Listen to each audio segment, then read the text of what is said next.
Hello, and welcome to an intro to Anthro with two humans. I'm human number one, John McCray. And I'm human number two, John Lehr. And this is the podcast where we reassess what it means to be human. And the title of this episode is, So, how was your trip? UFOs and making small talk with space aliens. Here we go. There's going to be a lot of anal probe talk. Yeah, there's no way around it. I tried to keep it a little more elevated, but eventually it comes in. Are you going to explain how that anal probe thing got started? Like, I wonder what the history, like, how did that get interjected into alien abduction? We'll try to touch upon it. Wow. Like one specific case that kind of led people down that path. All right, we're going to the source. Patient zero. But you can't really, I mean, a probing joke, it's going to come up. It's going to come up. I mean, the anal probe is my favorite part of alien abduction. Yeah. Every comedian, how many Saturday Night Live sketches have there been? So when it comes up, just drop that'd be like the secret word, and you could drop drop the duck, and then all of our listeners will win. You just made a Groucho Marx reference. Wow.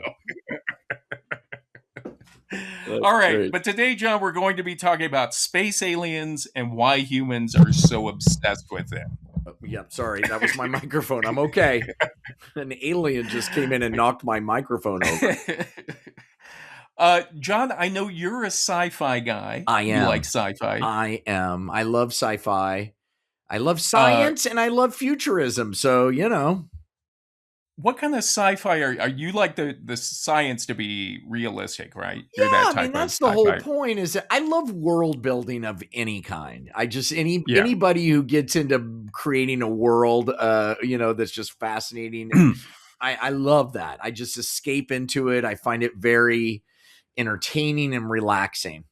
I just went through the Dune, because I saw Dune 2. And then I was like, hey, I've never read, the whole thing. And then I realized why. But, I enjoyed it until the last one when the son finished off the series because the father died. Right. And it's like, you see it. It's amazing. Yeah. It's kind of interesting from a writer's point of view, just to see it kind of just fall apart. It just didn't have wasn't the same. Yeah. Would you kiss an alien? Yeah, hell yeah. I mean, with consent, I would. How far do you think you go with an alien? As far as they'd let me. Would you let an alien go down your pants? Hell yeah. You'd take your tentacle or whatever it is, your antenna. You can do. Yes, I believe in love, man. Bring it. I think it would probably, for me, be the alien that would be saying that we need to slow it down a little bit. And I'd be like, you didn't travel, 94 billion light years just to observe me. They'd be it'd be like Meatloaf. Stop right there. I gotta know right now. Will you love me?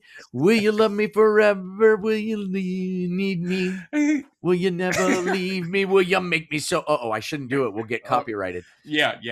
Stop right there. Stop right there. Okay. Anyway. So, John, I don't know if you have noticed, but this summer, aliens are back in the news. You mentioned that. I had noticed. No, I have not noticed that they're back in the news. When did they ever leave? When did they leave the news? I know they've always they're always kind of there. But this summer we have May 8th, 2026. The Pentagon began releasing batches of declassified UFO videos. Oh my God! I mean, really? Don't they have better things to do? I know there's a lot going on, but they got to get that out. How about clearing out the Strait of Hormuz? I mean, Jesus. Okay. Yeah. So they keep coming out Let it out. Freedom, about once a month. Communication's good. I believe in a open, transparent government, even though, you know, good luck. We can't get the Epstein files. Not so much, but UFO files. But we UFOs, can't keep up yes. Well, I guess they're both anal probing. So, now we're canceled. Jesus. Now we're. And then in June, John, Steven Spielberg released a new extraterrestrial movie, Disclosure Day, and I'm not sure if have you seen it? I have not even heard of it. That's how we're going to go in. I am right now. We'll go into a little more detail later, but I will give you a spoiler alert. There's no Reese's Pieces in this movie. Yeah, then I'm out. I need a candy merchandising connection to every movie I see. I just saw The Odyssey. They didn't have one either. Oh, really? Have you seen The Odyssey? They had a baklava. There should have been some guy, company that put baklava in there. Nothing. Did you see it? The Odyssey? No, I want to see it though. I don't know.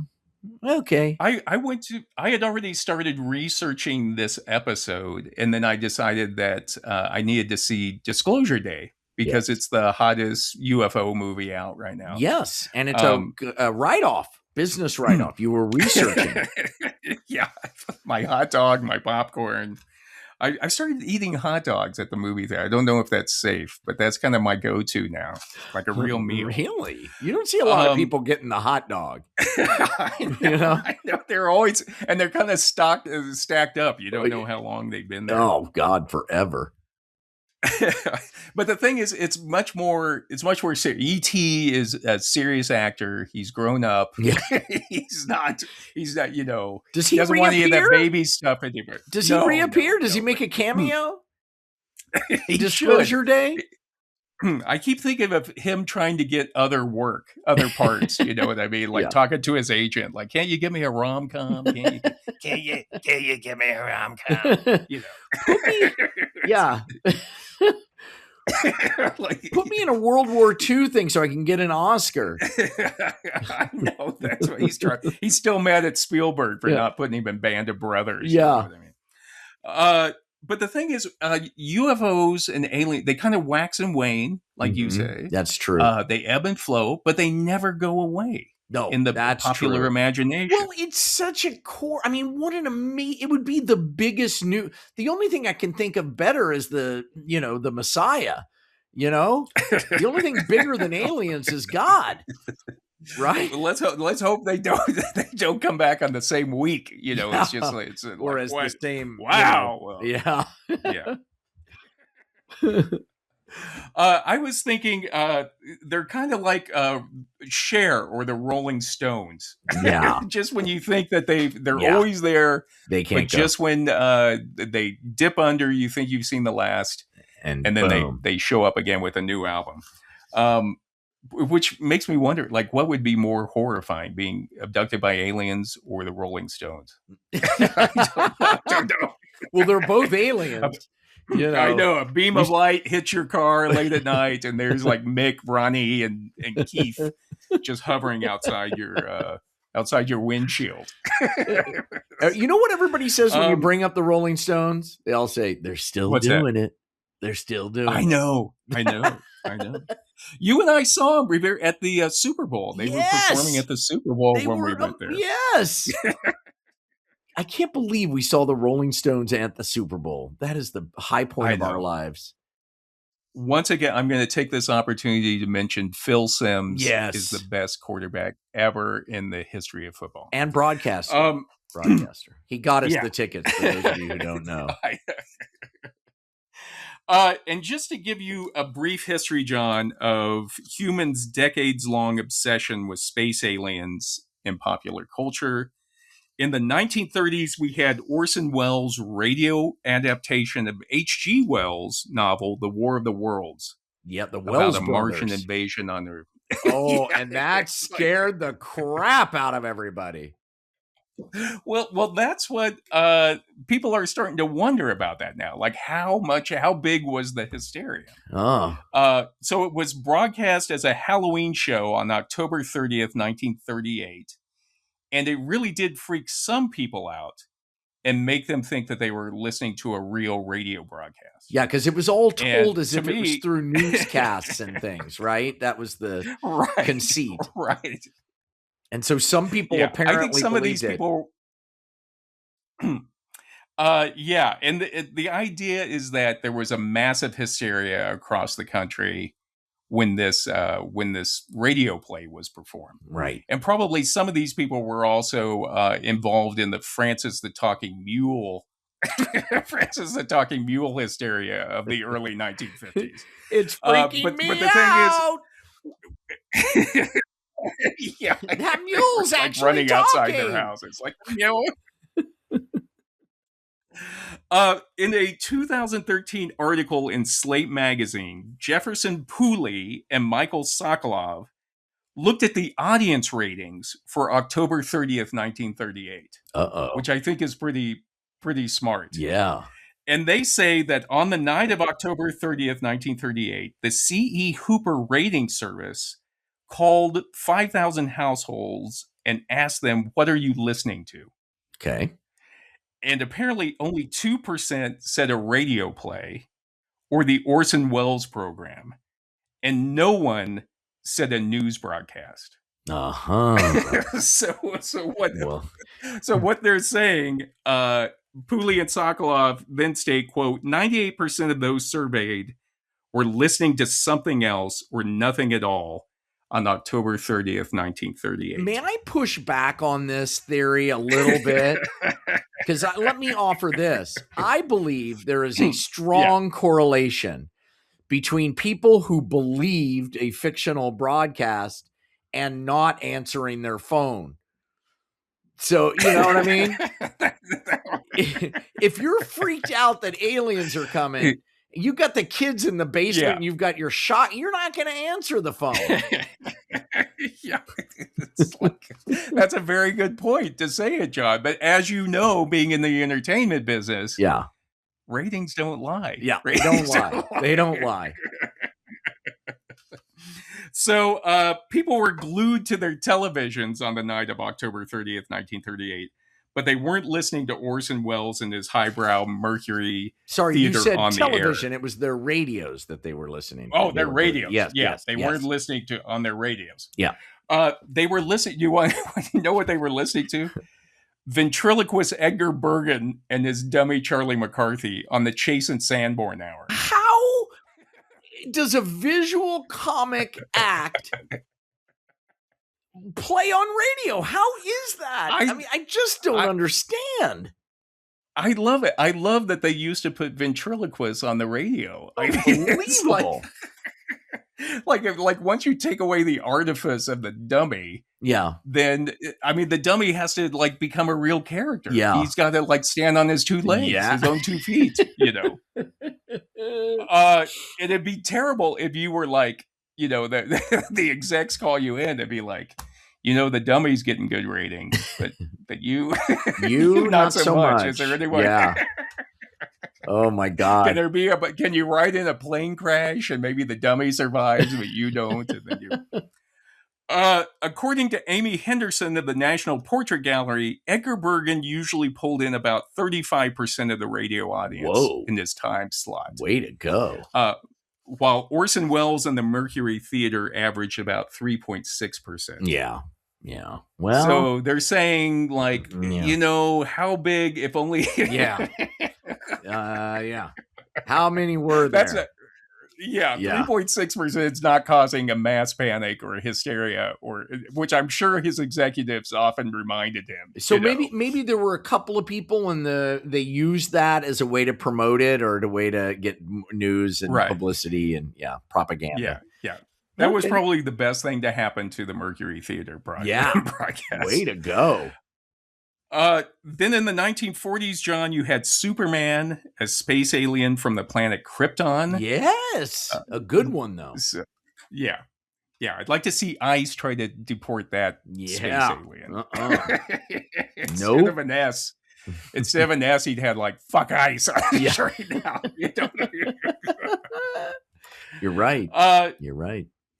Then in the 1940s, you also had comic books like Planet Comics, which were full of images of scantily clad women wrestling space aliens on distant planets. Yeah. And what for those of you who I mean, what is it with us and that?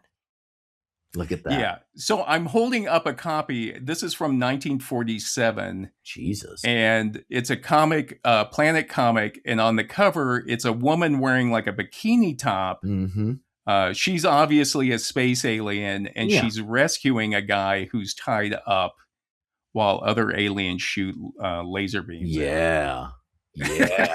She is. I'd like to get lost in space with her. You know what I'm saying? I know. So it obviously ignited young men's imaginations, but not necessarily for space travel. Wow. And then in the 1950s, you had movies like The Day the Earth Stood Still in 1951.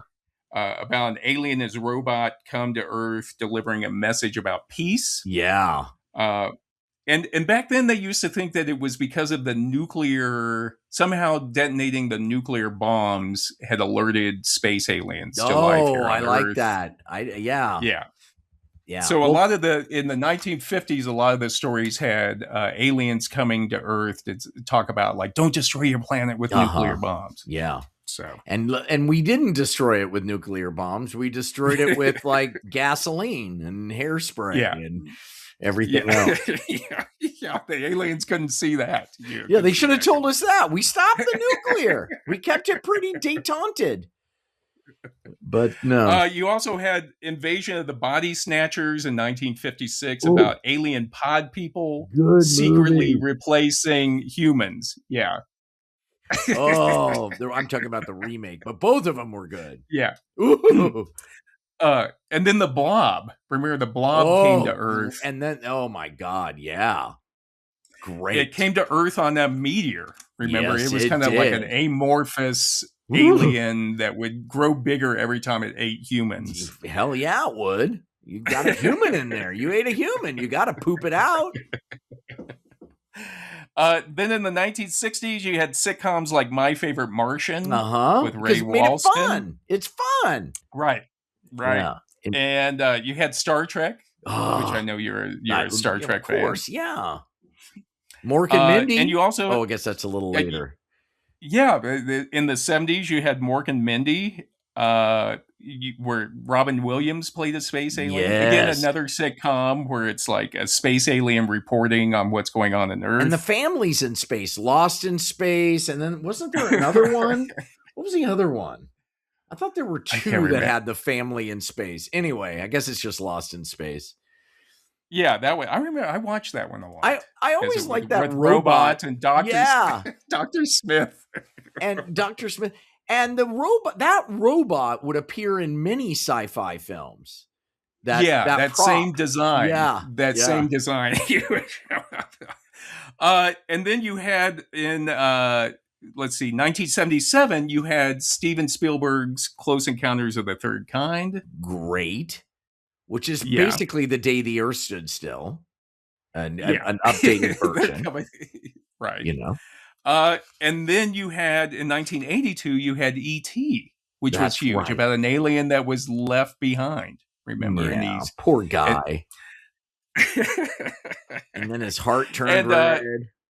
Down home, Elliot. Phone home. Shh. Okay, put him in a basket. We're going to fly our bot. What? We can't fly a bot. Yes, we can. You took me there. We just ate that movie up. Remember the device he made? He used like a spell thing, a kid's game, the spell game that everybody had. That's going to broadcast. Okay. You couldn't turn on TV with like Leonard Nimoy's In Search of. Oh, I love that show. Or Robert Stack's Unsolved Mysteries. Always space aliens were there. Aliens always involved. Always. And you also, in the 80s, you had Space Invaders. Oh, you had the game. The video game. Oh, yeah. Such a great game. Remember when that came out? You were a big arcade guy. I have never seen two people play Joust like you and our friend Jeff Whitell. Yeah, it's a lot of time. You guys were good. A lot of time. You guys, how many quarters? Look where it gets you. How many quarters do you think? If I had invested all of those quarters, just think, I wouldn't be doing this podcast right now. No, you would not. In 1986, John, you also had the TV show Alf. Do you remember that? Another sitcom. Yes. And one of the writers, wrote Beyond Midnight, or what was it called? Anyway, about being on heroin as a Alf writer. Oh, really? Permanent Midnight. Permanent Midnight. Yeah, I remember hearing something like that. Alf actually stood for Alien Life Form. Oh my God! Did not know that. Yeah. God, he was annoying. I remember. I know. I remember. I was actually living in France when he debuted, like in 1986, and so I missed it. And I remember coming back through the airport in New York City and seeing people with like Alf T-shirts, and Alf backpacks and stickers, and like just thinking like, what the fuck happened when I was away? That was just the beginning of everything unraveling. Alf is when we jumped the shark. That's when America jumped the shark. It was like the end of Planet of the Apes for me. I was like, you maniacs, you maniacs. What did you do when I was away? You blew it, Alf. You blew up television. Yeah. And then in the 90s, we had X-Files, which tried to be a little more serious about. I auditioned for an episode of that. Did you? Yeah. Wait, what was it? Do you remember what it was? I don't remember, but it was a lot of gobbledygook. I had to spit out a lot of paragraphs, and I don't remember. Anyway, I didn't get it, obviously. Remember, their tagline was "The truth is out there." So there was supposed to be a truth about aliens somewhere. I mean, conspiracies. It was perfect. That show is that, now we got the internet, and now it's, it's on fire. Yeah. Yeah. Yeah. It's X-Files see it every whenever single you want. second of every single day. Yeah. It's X-Files. In 1996, you had the film Independence Day. Remember that? Where it was like these enormous ships came down and they hovered over every city in America or all over the world. Will Smith was at the top of his game way decades before the slap. Yeah. No one could have imagined the slap. No chance. You'd be like, this guy's unstoppable. And then you had Third Rock from the Sun in the 90s as well. And remember? A guest of ours, Chris Hogan, who was one of our two guests. We've only had two guests, Susan Messing and Chris Hogan. But he had a part on Third Rock from the Sun. A recurring role. Yes, he did. On Third Rock from the Sun. Yeah, he was. And again, it was the same thing about aliens living here on Earth to observe us and comment on about Earth human behaviors. And John Lithgow, the actor of our generation, played an over-the-top alien in that sitcom. Yeah. And Jane Curtin, both of them. Paid for their kids' college tuition with that. I always get Lithgow confused with Gielgud for some reason. Really? I don't know. Sir, I'll say just Sir John Lithgow. I always call him Sir John. Sir John. Garp, world according to Garp. He was a trans person. Right. Yeah. Early days. And then in 2010, John, the show Ancient Aliens appeared on the History Channel. And our lives were forever changed. Yeah, Ancient Aliens tries to explain every scientific or cultural invention as the result of space aliens visiting Earth and giving us a cheat sheet.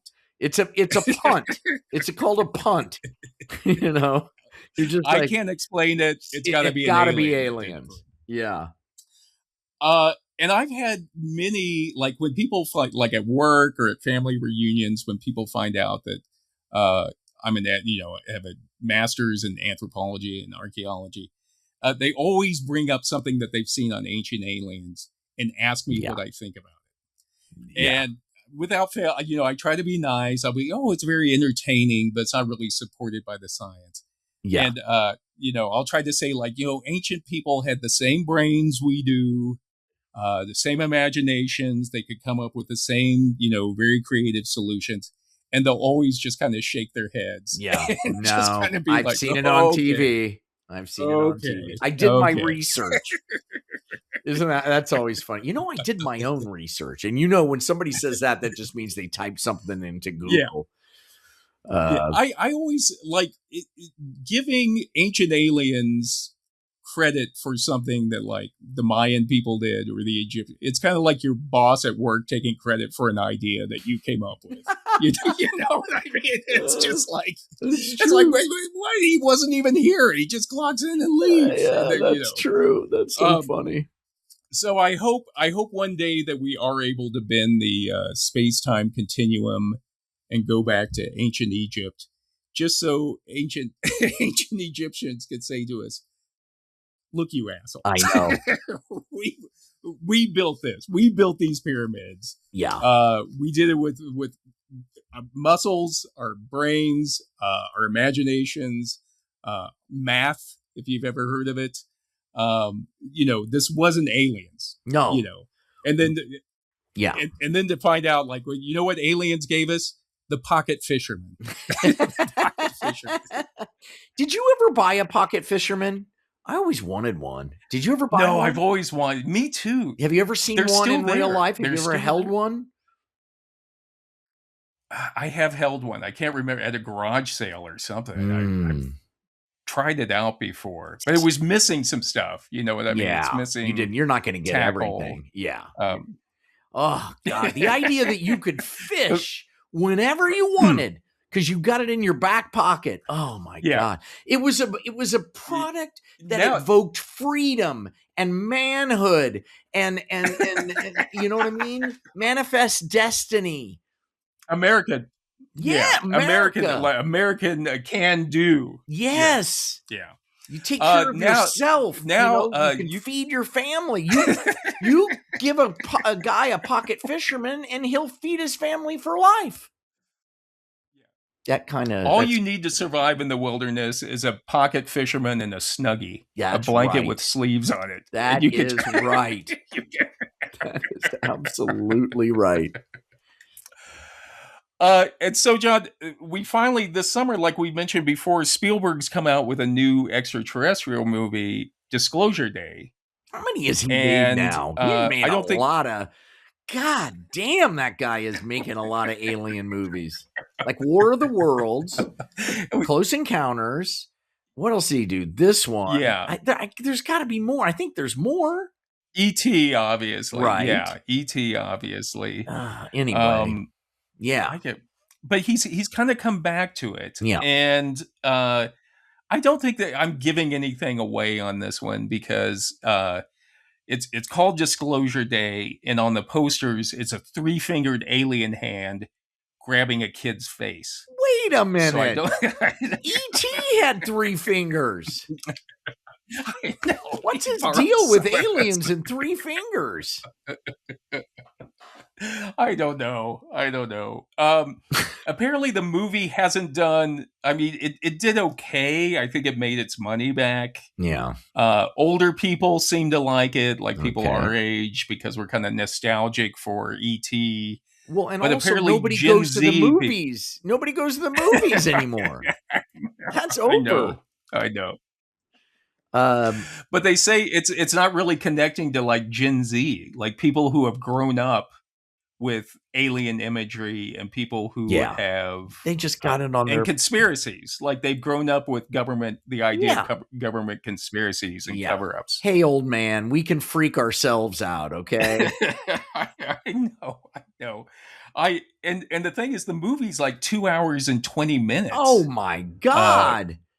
Jesus. So I'm expecting something like really amazing. And I kind of caught myself kind of doing the old Amadeus Emperor Joseph thing, kind of like checking at my watch, like, hey, what's going on? How much longer do we have here? Oh my God.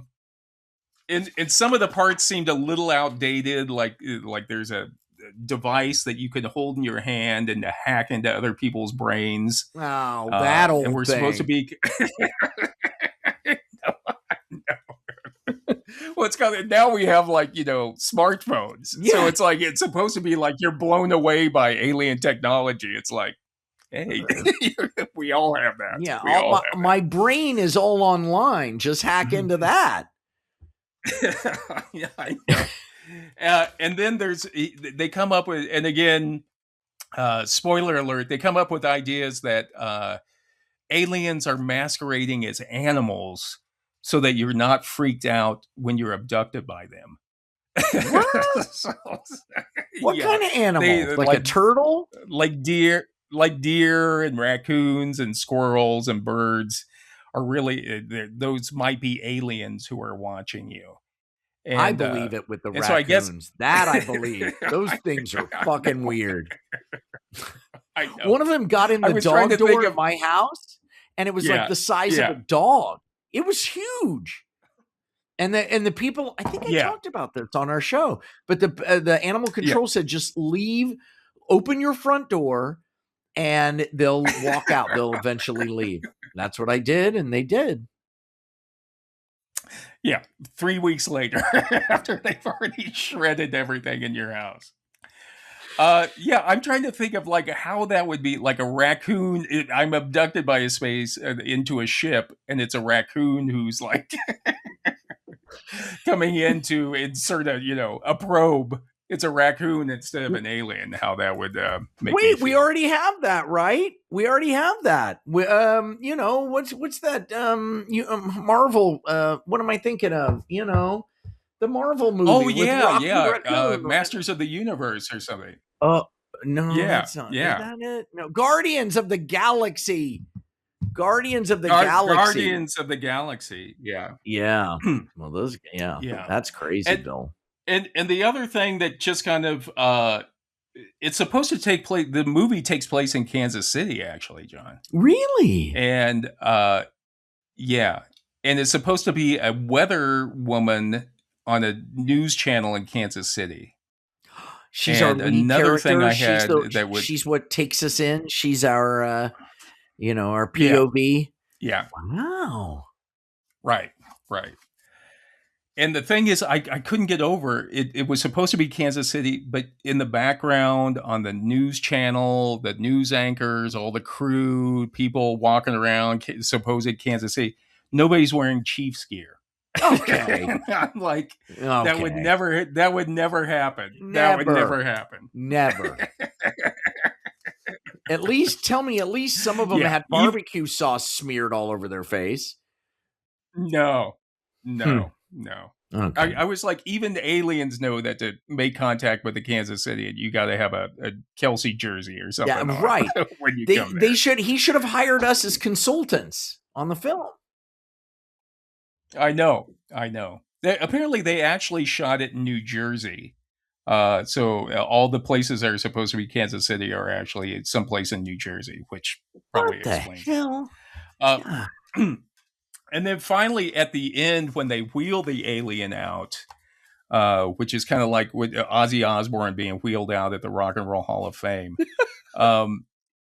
he just stands up, and all I could think of to myself was like, there's old Big Head again. There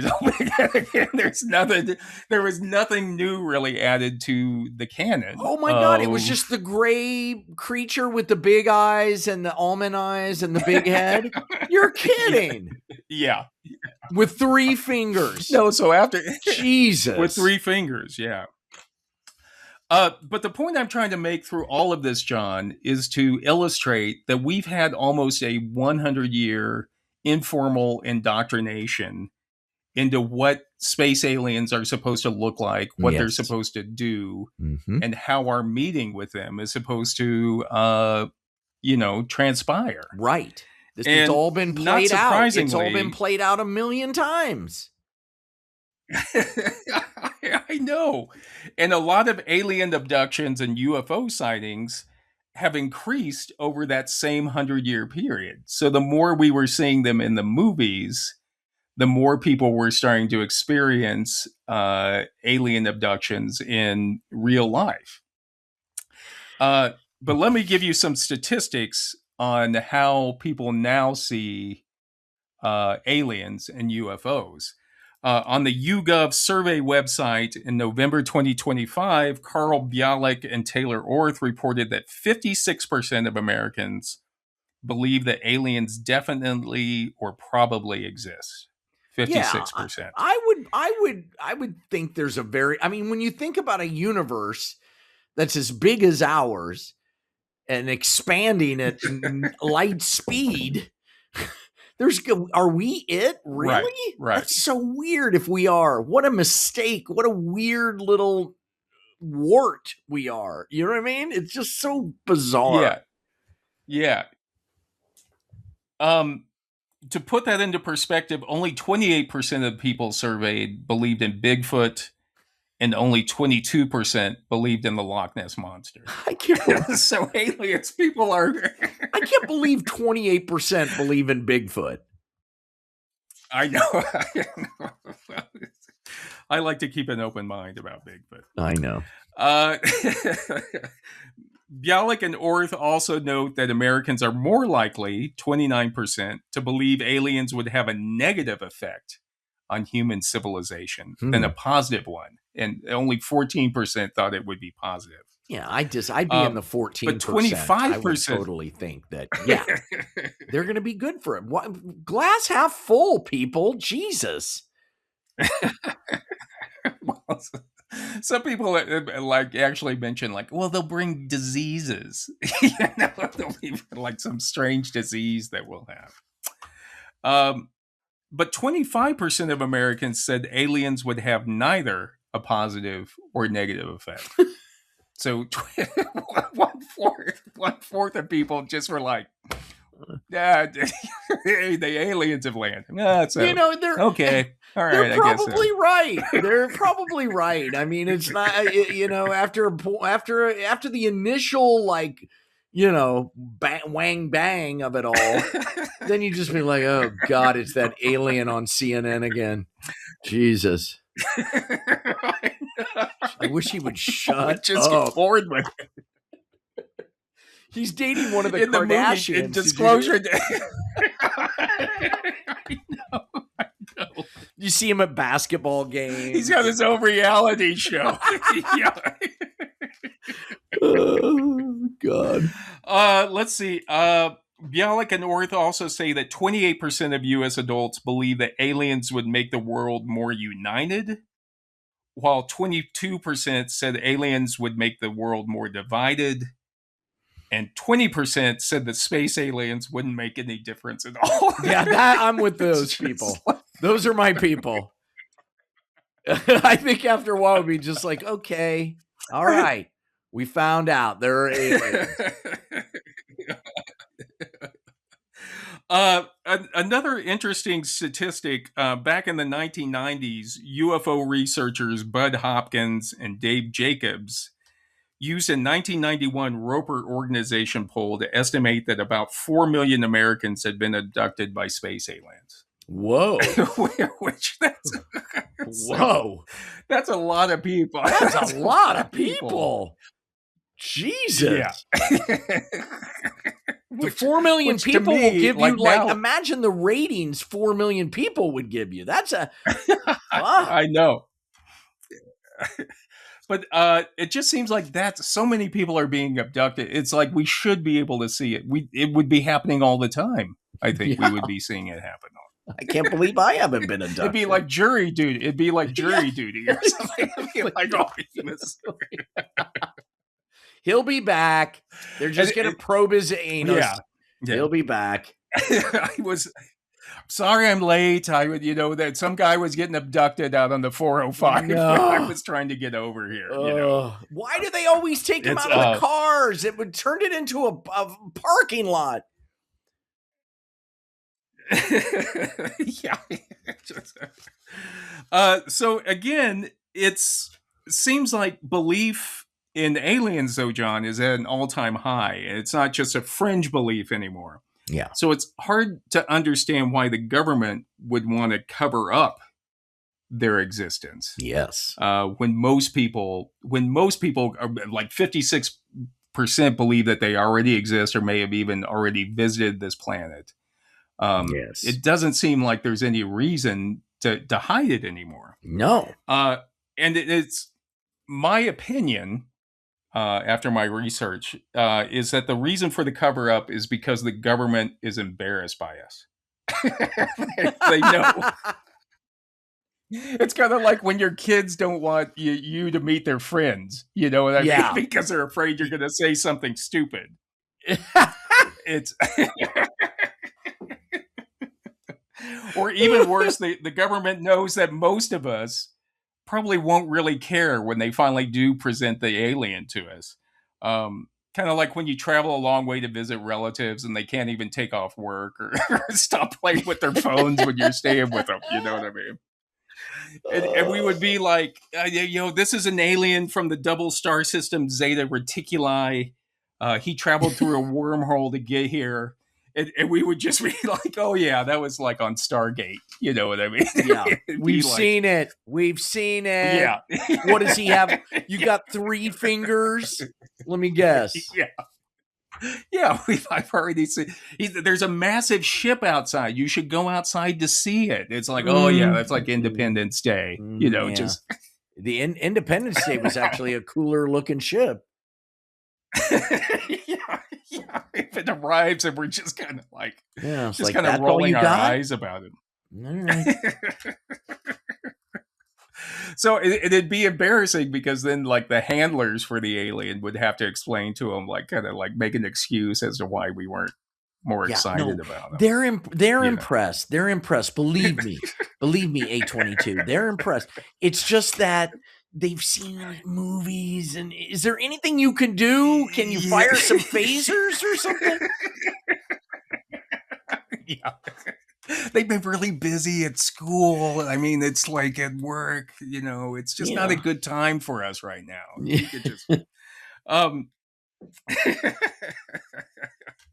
but I was thinking too, it must be pretty boring to come here to this planet as an alien.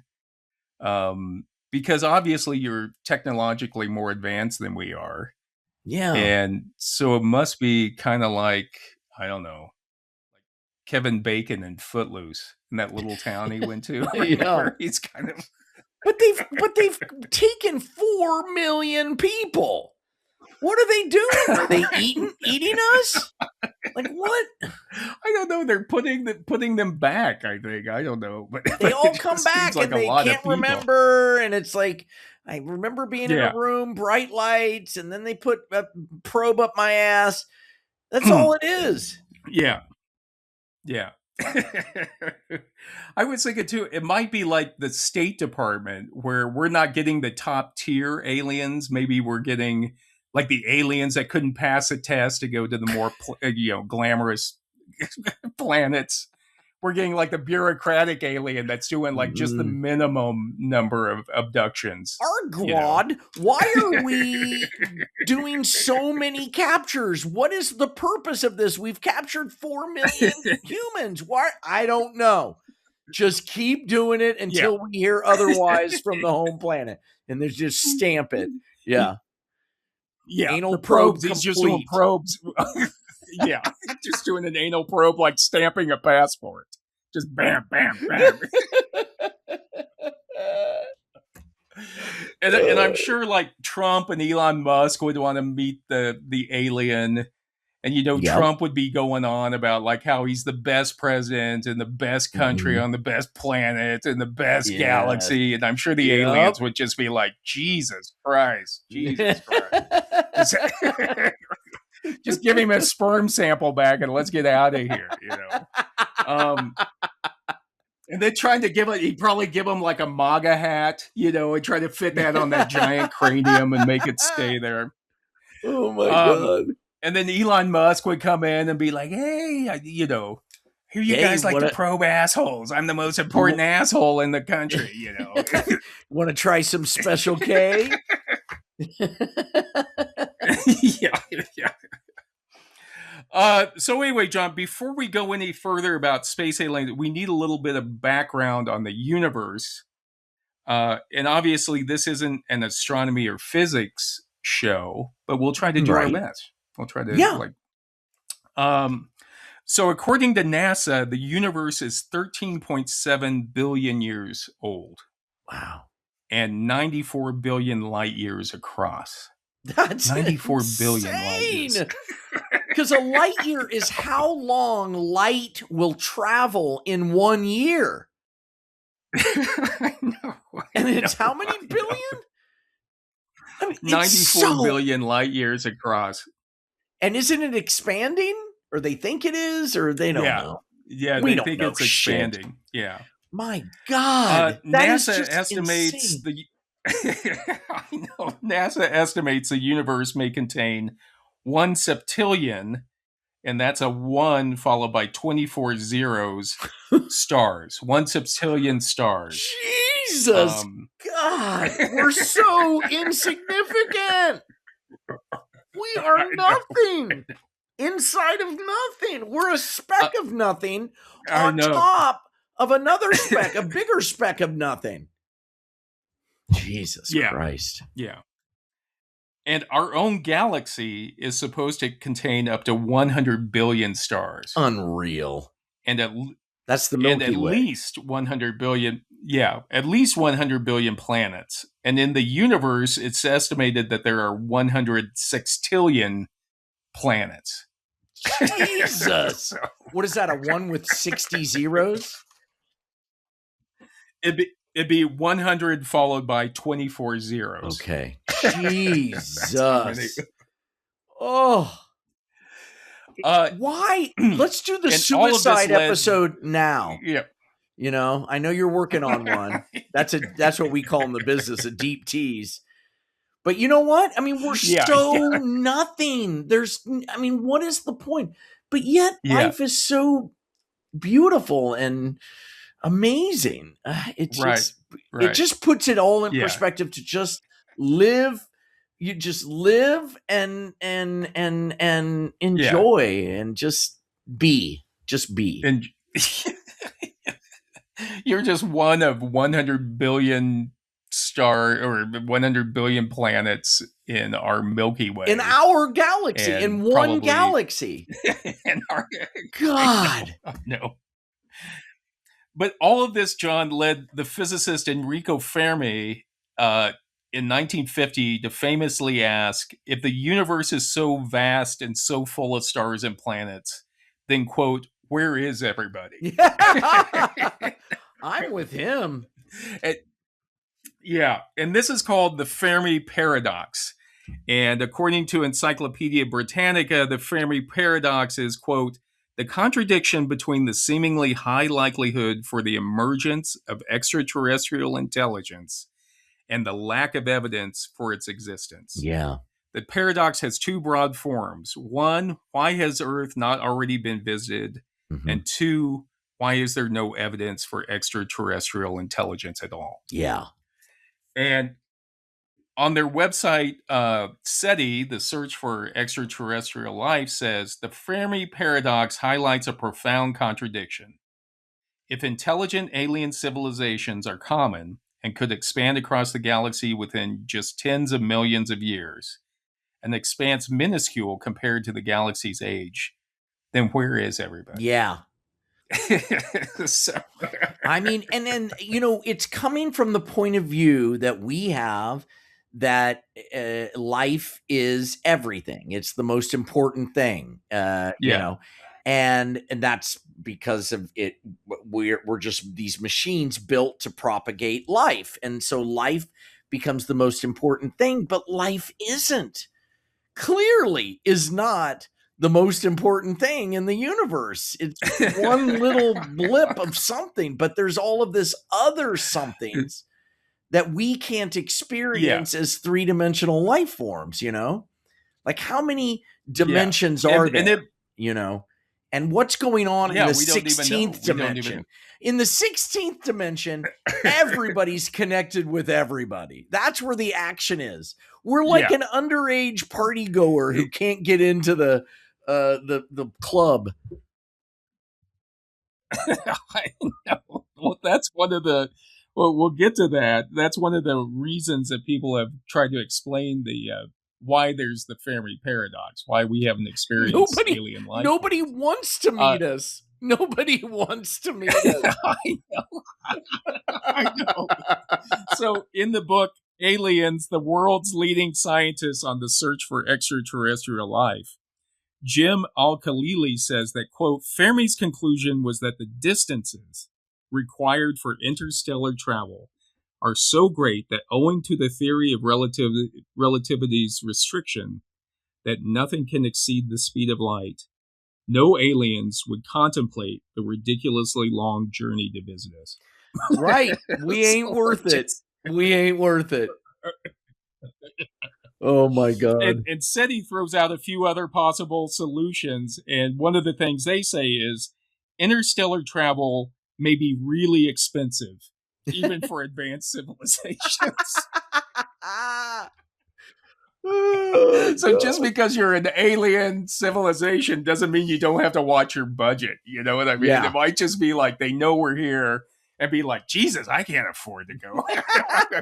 Seriously, it's like 100.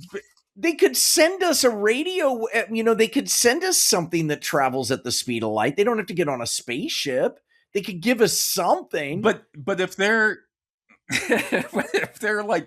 like a million light years away, it would take 1,000,000 years for that to even arrive. And maybe it already has 1,000,000 light years, which is not a solar year.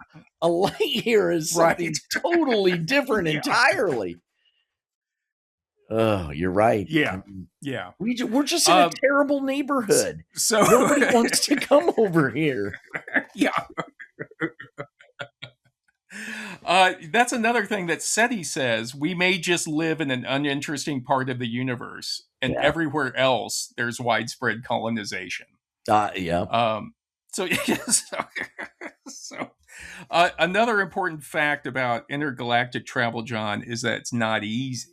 Right. And in the essay, Unwelcome Visitors, Why Aliens Might Visit Us, Lewis Dartnell says that to journey from one star to another, you need to accelerate your spaceship to a fair fraction of the speed of light. Mm-hmm.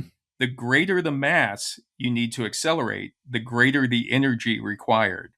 So you want to keep your starships as small and light as possible. Right, because as you approach the speed of light, you get heavier. And more mass is created, and then some scientists have said that extra mass causes its own gravity pull, so you start pulling more stuff to you as you get. So you're like, all this shit is stuck to you.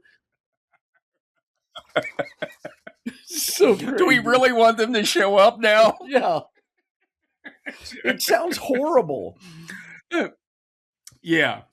So anyway, and to keep a live form, Dartnell says, intelligent life forms like humans are inherently bulky things, particularly when you want to send a team of them along with all the life support machinery. Yeah, it's just not going to happen. To keep them alive. Yeah. Yeah. So he says, Dartnell, his hypothesis is almost certainly aliens wouldn't pay us a visit in person in huge city-sized motherships, but they'd send along sentient robots. Oh, maybe that's what they've done. Like, do you ever see the movie Contact? That's that there's a No, I didn't see that. I didn't. Within pi, the 3.14 blah blah blah Yeah. blah. There's a hidden code that teaches you how to make a machine to come visit them, so that somehow math they're communicating to us inside formulas. You know. Yeah. So maybe, Wow, we've been creating AI. Maybe AI is the alien. well, the thing is, some people have hypothesized that if humans are going to go out and explore the universe, then it's also going to be using robots, of course, because or like tiny little robots, yeah, because it's more efficient, and you don't have to keep them alive. You don't have to, give them water. You don't have to give them go to the bathroom, right? Any of that stuff. Well, the thing is, though, is that they'll become self-actualized out there and find a higher spiritual plane and realize what fucks we are, and that's when they come back in our own robot to kill us, like every single science fiction movie says. or just keep going. I mean, they keep could going. Space scientist Martin Rees calls them our descendants. Calls our descendants who have evolved into a separate species, or even like sentient robots. He calls them post-humans. So these will be humans after us. Yeah. After Homo sapiens. It will be a new species that will explore the universe. Well, that's what Dune is all about, because Dune takes place like 10,000 years after our time. And that's the whole thing. It's like, what's next? And anyway. Yeah, it's very fascinating. It might be even long. I mean, I guess you could, like, one article I read was like, we may be able to take some solace into knowing that a part of our intelligence is in that AI or in that robot. Yeah. Just like we have vestiges of, like Neanderthal DNA. Yeah. Like they would have some of our DNA out there into the universe. Yeah. But it's not really going to be a human like us that are out there. No. It's like a molecule that was like in the goo of the water on Earth can claim that it had something to do with the human race, That's like us claiming that we have something to do with whatever's going to actually meet aliens. Right. We get a credit. We get a credit. Like, okay, all right. Yeah. But our credit only comes up. You did. Sure you did. You know how after a movie plays and the credits shrink down to the bottom and then they run really fast? That's our credit. Homo sapien. It will be just like coming by really fast. Yeah. You kind of mentioned it too, John. A couple of things that came up in my mind about thinking about this is, again, like on Star Trek, they never mention what do you do with the poop? Yeah. What do you do with the poop? You got 430 people on a ship, 5 years. What do you do with the poop? You put it out into space. Never bring it up.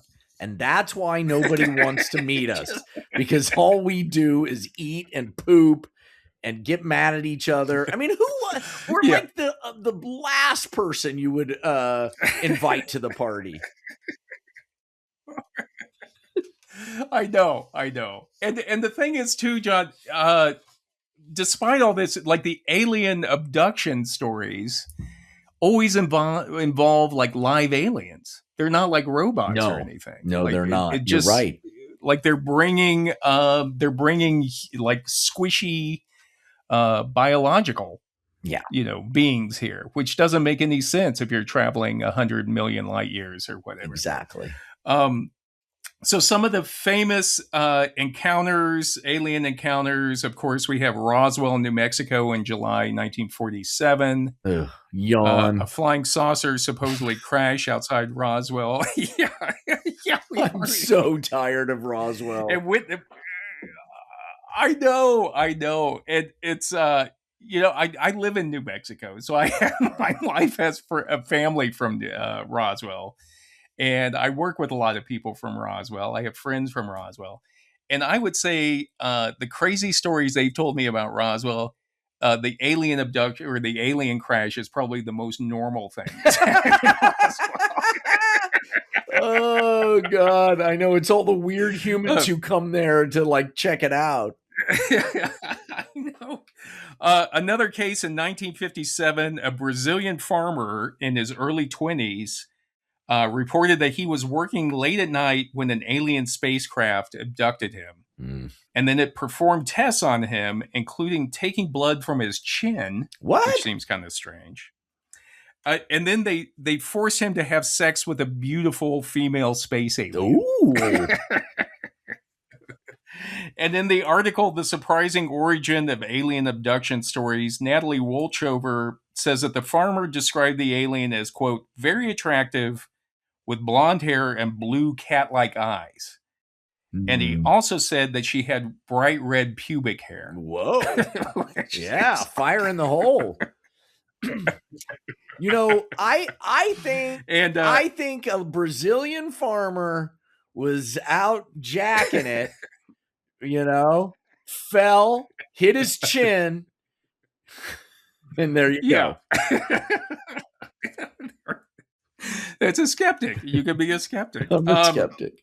There's some other problems with his account. UFO investigator Kentaro Mori notes that the aliens used a rope ladder to get in and out of their ship. Yeah, that makes sense. A 2,000-mile rope ladder. Keep going.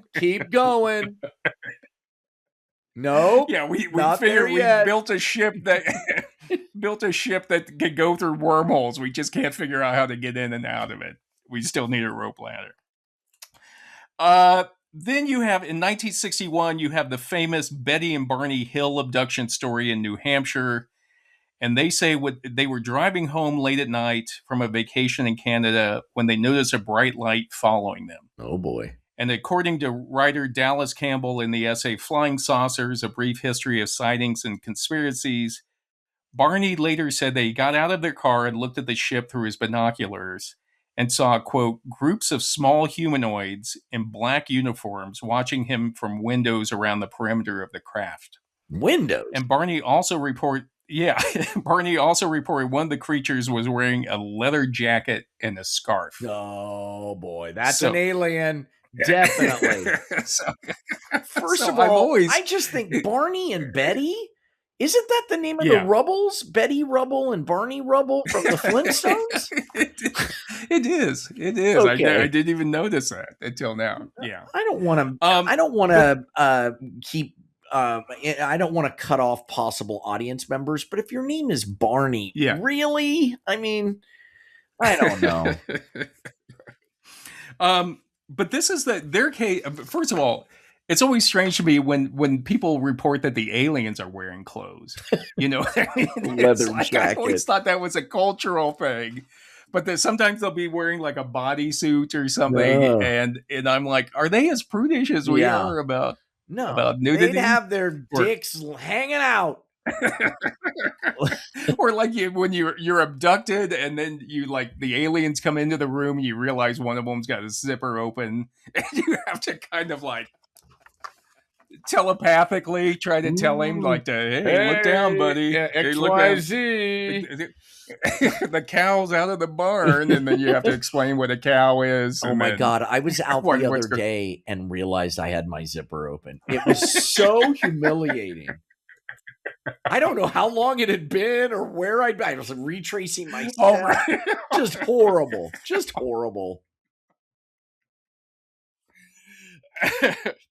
But the Hills said that they were subjected to a number of medical tests and probings on board the ship. Yes, they were. In the book, Take Me to Your Leader, Perspectives on Your First Alien Encounter, Neil deGrasse Tyson says that the Hills, quote, descriptions of the aliens and the invasive probing of their bodies were widely publicized and helped establish the modern alien archetype, as well as the aliens' fascination with our body orifices. Interesting.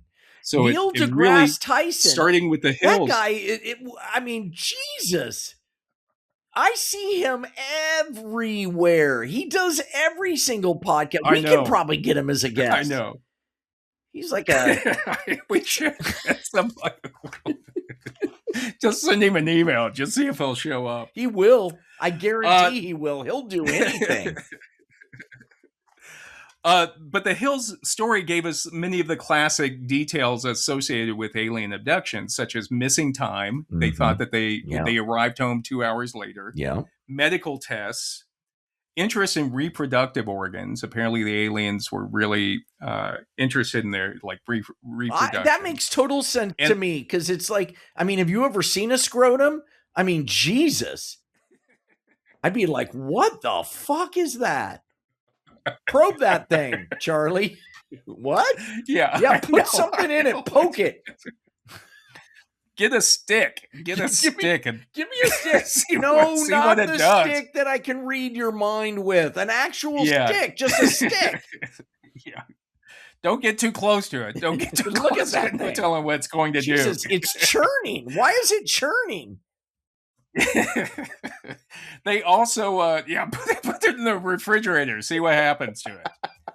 Look, I can wear it like a hat. The Hill story gave us the big head and eyes, and the little unformed nose and mouth. Barney and Betty, according to Nigel Watson, shit together. Barney and Betty. According to Nigel Watson in the article on the credibility of the Barney and Betty Hill abduction case, Betty originally reported that the aliens had Jimmy Durante-sized noses. Jesus. And she said, or Barney said that they spoke telepathically to him, and Betty reported that they spoke to her in English. Whoa. So there's a little discrepancy. Somebody's got some explaining to do. Yeah. Put them in separate Another rooms. problem is that their story was uncovered using regressive hypnosis. Ooh. And the thing is, since that time, regressive hypnosis is no longer allowed, for example, in criminal cases. Right. It's very because of what they found. Right. Christopher French says that research shows that fails to support the claim that the memories produced by hypnosis are true memories of events that really took place in objective reality, and instead strongly supports the notion that they are false memories, unintentionally produced by the technique itself. Yeah, fantasy. So that's what. Have you ever been hypnotized? By the way, I have been. Have you? Yes. How did you feel? How did you feel with it? The hypnotist said that I was highly suggestible, easy to hypnotize. Really? Yeah. She was like, "Wow, you really go As someone who smoked." Someone who's done a lot of drugs and been out drinking with you a lot. That doesn't surprise me.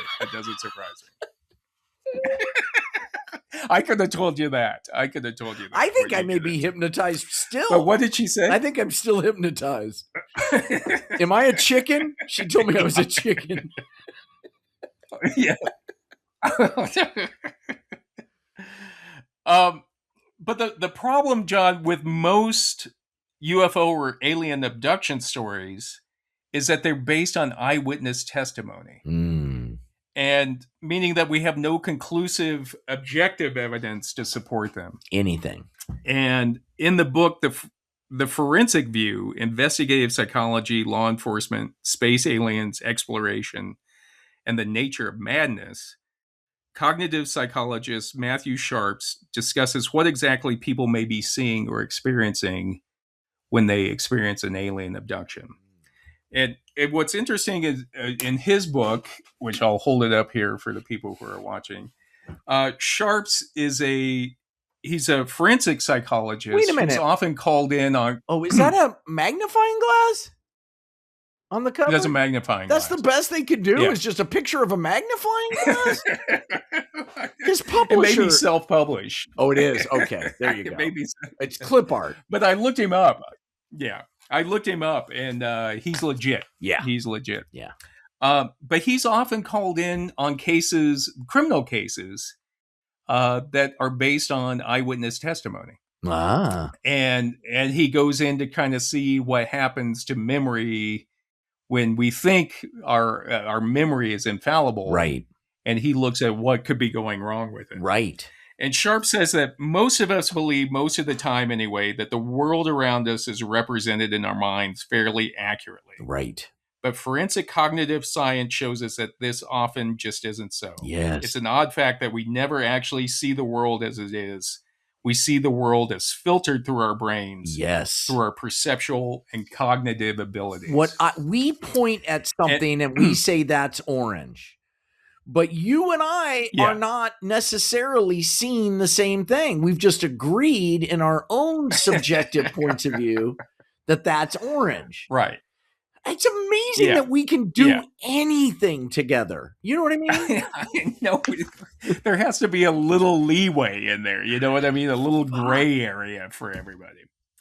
And Sharp says that even when witnesses believe they are telling the objective truth, they tend inadvertently to make a significant number of errors of the imagination. Totally believe that. And this means that memories aren't static. Right. And he cites the research of J.C. Bartlett back in the 30s that showed that memories reconfigure in 3 specific ways. They become shorter, they coalesce around the gist of what actually happened, and they change in the direction of personal belief. Yes. And Sharp, yes, this you see where I'm going. This is why nobody wants to meet us. No other aliens want to meet us. We're so obsessed with ourselves, and each individual one of us is our own perception of reality. There's no agreed on anything. No, what kind of conclusion could you draw from any of this? You have 4 million people and all of them are doing something different. It makes sense that all they're doing is shoving stuff up our asses. I mean, what else could you do with us? I know. Sharp says that personal belief is the really scary one because he says we tend to remember what we believe happened, not what actually happened. Yeah.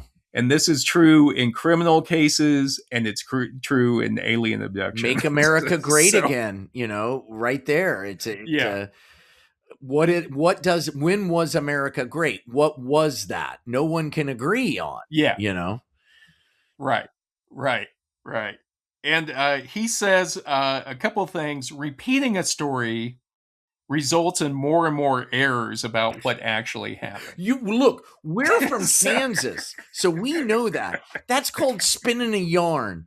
And my wife, when I brought her right after we got married to meet my relatives in Kansas, she said they all tell the same stories over and over again, but it's slightly different every time. And I'm like, yes, that's how we communicate how we're doing, by how we tell the story. It's crazy. Right. There is no truth. It's not really about what happened. Right. And Sharp says that with each repetition, quote, the witness may become increasingly confident and defensive about his or her memories. Yes. Yes. Another interesting thing that Sharp points to, that the reason some people experience feelings of alien abductions is because of dissociation. And he's quick to add that he's not talking about dissociative identity disorder, which is like when you have separate personalities, but he's talking about subclinical dissociation. And psychology today defines dissociation as the experience of detaching from reality. Mm-hmm. Dissociation encompasses the feeling of daydreaming or being intensely focused, as well as the distressing experience of being disconnected from reality. Yeah. And most of us feel this, at certain points. We feel like things just, like we're in a waking dream or something. Yes. That things just aren't, they don't feel quite real to us. Well, that's because ultimately when you drill down, there is no there. And that scares the fuck out of us. And so you hang on to what you perceive as the truth. Because if that isn't the case, then you're in free fall. You're not. There's nothing. Right. Yeah, and Sharps adds that these people aren't mentally ill; they just experience a little more of a sense that things are a bit unreal. Yeah. And he says, as a result, not only do the dissociated believe more in Bigfoot, ghosts, and space aliens, they actually see them in everyday stimuli. Yeah. So, yeah, we're not all on the same team. In fact, none of us are on the same team. It's like this kind of discussions just freaks me out because I just wonder how we get anything done. I mean, how do we get anything done? I know. It's very, I don't know. There's some quantum chaos that's going even on the macro level of like humans trying to survive or trying to interact with each other. It's like everybody's living in LA because that's what LA is. That's why I love LA. It's just pure chaos. It's just insane. I just want to finish up with a couple of things. Sharps concludes that dissociation, even at the everyday subclinical level, doesn't just predispose you to believe in unreal, even supernatural things. It helps you to see them.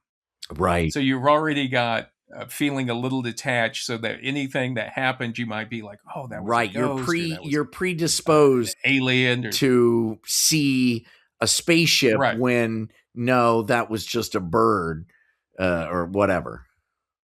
Right. Jesus. Right. And you add into that this idea that we've had 100 years of movies and films and everything that we talked about earlier of conditioning us, even if we weren't aware of all these images being implanted into our brains by the entertainment we watch. Right. Makes sense. And so that if we're predisposed to dissociation, then those images could come up. Yeah. So, for example, if you already believe in aliens and you're out in the woods at night or driving by the woods and you see a light out in the woods, you might think it's a spaceship. Or if you already believe in ghosts, you might think that the same light is a spook light or a ghost light out in the woods. Or if you really like in reality, classic cars, you might see a Mustang. Right. Or 69 Goat. All right, John. Yeah. I don't know if we've solved anything. I mean, there's all kinds of other things like sleep paralysis, which they think may cause the feeling. We talked about sleep paralysis when in our ghost episode. It's when you're kind of you're awake, but your body is still asleep and you feel like you can't move. There's also things called hypnopompic and hypnagogic hallucinations. A hypnopompic hallucination is when you're waking up, and a hypnagogic hallucination is when you're falling asleep. And again, it's they're very common, but it's a lot of the alien abductions happen in bed, the same as a lot of ghostly visitations happen when people are in bed. But these are just certain things to keep in mind, think about. Amazing. And then there's also something called highway hypnosis, which we all experience when you drive to work or you're on a long trip and suddenly you realize I've been driving for an hour and I can't remember anything. Right. I love that feeling. That happened. I love long road trips. I just love them. But yeah, especially at night, man, it does weird shit to your brain. It's too much for us. It's too much stimuli for a little, guy, to bipedal primate. We can't handle that. So all of this leads Sharps to conclude, quote, to contradict Agent Mulder on the X-Files, their truth may not be out there, it may be in here, is what he says. Yeah, the unexplored universe is inside us. Right. Oh. All right, John, we've come to the end of our investigation of UFOs and aliens. we didn't get to everything. I'll never try to post some other We never information. do. It was fascinating. You are so amazing. I love what you bring to the table, and I just applaud you. And yeah, well, and this is, I guess, human number 2 signing off. And this is human number 1. I will say it's a fascinating topic. It's a really fun topic to explore. Yeah. And once you go down that wormhole of looking at UFOs and possible alien abductions, you just can't stop. You just can't stop. So great. But anyway, I will say, though, if aliens are here, this is the best you can do. You know. Why not give us like affordable housing or like universal income or something, or like cure Alzheimer's or something, you know? But it's enough of all you're doing is sticking stuff up our asses. Yeah, enough ass play. Let's get some real work done here. You know what I mean? So, anyway, thank you to all our listeners and all the human beings out there, and also if there are aliens listening to this, thank you. Yeah. And also, if this is being beamed out into the universe and traveling at the speed of light, people who may hear this in 1,000 years, 2,000 years, thanks for listening. And thanks to our Patreon sponsors. I hope you guys don't get abducted. Yeah, those are the... And we are an intro to Anthro with 2 humans on Patreon, which, if you don't know, is a site where you can support us financially if you want to help pay for books or upcoming events. And there are all kinds of perks there. Yeah. We're right now we're planning... This is our 88th episode, and we're looking to episode 100 being a live episode in Kansas City discussing the history of barbecue. Yeah. So, and that's what we're... That's how the aliens would have to appear to me. They'd have to appear to me as like a plate of like, you know, jack stack burnt ends. Oh. And then it's like I would just get on the ship. Well, that's the first place I'd take them. I'd take them to, you know, barbecue, man. And go listen to the blues and, you know. Yeah. Yeah. And take acid. I'd give them acid. Oh, no, that's all we need. That's all we need. ET on acid. Would you pick up the check? I mean, it is expensive for them to get here. I would. I would. Yeah, I feel like I would. Yeah. They came all this way. I know. It would be awkward though, right? Yeah. If you'd be like, well, you want to go Dutch? We didn't ask them to come. Like, yeah, you're right. We didn't ask them to come. And they're like, yeah, but we didn't invite ourselves to barbecue. And you're like, yeah, that's true. So these are things you have to think about. And then they'd say, like, we don't have a monetary system, and we certainly don't have credit cards, so that would come into play. Yeah. Or they'd be like, well, when you're on our planet, we'll take you out. You're like, yeah.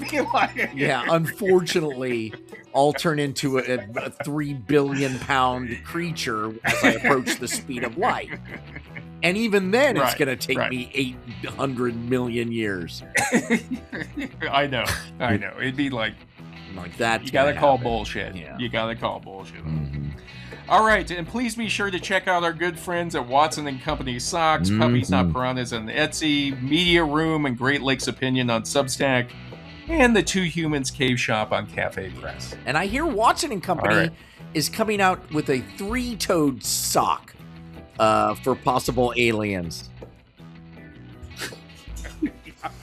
You get into that niche market before they get here. They'll be ready at Watson & Company Socks. All right, thanks everybody. We love you guys. John, love you. Love you, man. I don't know. Be fruitful and prosper, everybody. Yeah. We'll see you. Bye.